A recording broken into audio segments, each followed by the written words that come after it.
জাতীয় ঐকমত্য কমিশনের ১৬৬ প্রস্তাবের মধ্যে ১১৩টিতে একমত জানিয়ে নিজেদের প্রস্তাবনা জমা দিল জাতীয় নাগরিক পার্টি এনসিপি। তবে সবার আগে গণপরিষদ নির্বাচনের সুপারিশ করেছে তারা। এছাড়া বর্তমান সংবিধান বাতিলেরও দাবি দলটির।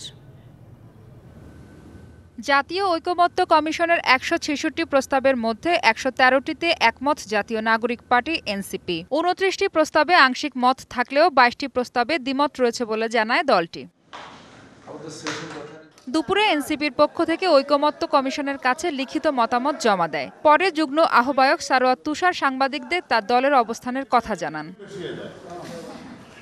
তুষার জানান, পুলিশ সংস্কার কমিশন ও জাতীয় সংস্কার কমিশনের প্রতিবেদন তারা এখনো পাননি। এ নিয়ে কমিশনের অবস্থান সম্পর্কে জানতে চেয়েছে এনসিপি। খুবই গুরুত্বপূর্ণ দুটো কমিশন এই আমাদের কাছে স্প্রেডশিট পাঠানো হয় নাই। একটা হচ্ছে পুলিশ সংস্কার কমিশন, যেটা আমরা মনে করি সবচেয়ে গুরুত্বপূর্ণ এই মুহূর্তে, এবং আরেকটা হচ্ছে স্থানীয় সরকার সংস্কার কমিশন। এই রিপোর্টগুলো আমরা দেখতে পাই নাই এবং আমরা সেখানে আমাদের মতামত জানাতে পারি নাই।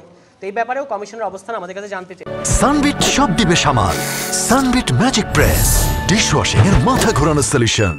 দেশ নতুন করে স্বাধীন না হলেই যে নতুন সংবিধান লেখা যাবে না, এমনটা মনে করেন না এনসিপি। প্রাসঙ্গিকভাবে বর্তমান সংবিধান বাতিলেরও দাবি দলটির। যে সংবিধানের বড় পরিবর্তন কিংবা সম্পূর্ণ নতুন সংবিধান যেটাই হোক, এটা লিখিত হবে, তখন এই সংবিধানের প্রশ্নে তখন আবার নতুন করে সিদ্ধান্ত নেওয়া যাবে বলে আমরা মনে করি।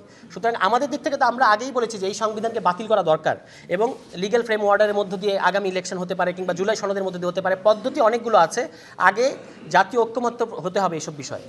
অন্যদিকে নির্বাচনের ক্ষেত্রে প্রার্থিতা ২১ বছরের পরিবর্তে ২৩ এবং ভোটার ১৮ বছরের পরিবর্তে ১৬ বছর করার পক্ষে মত দিয়েছে দলটি। মাহফুজা বৃষ্টি, টিভিসি নিউজ, ঢাকা।